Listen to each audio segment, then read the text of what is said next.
Okay, clarinet, so we're getting down to playing two new notes.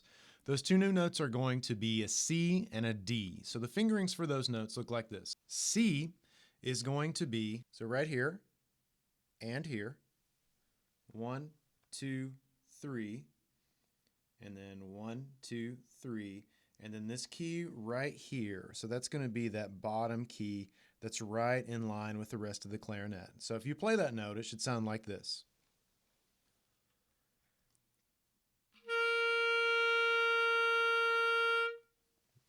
So that's your C. And then D is easy. D, you're just going to take that pinky and pick it up. There you go. That's D.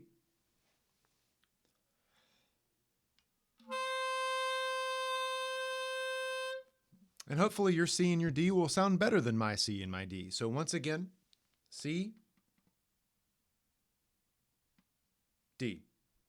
So as you're playing these, make sure that you're always keeping your chin super flat and out, and all of your embouchure around here really engaged.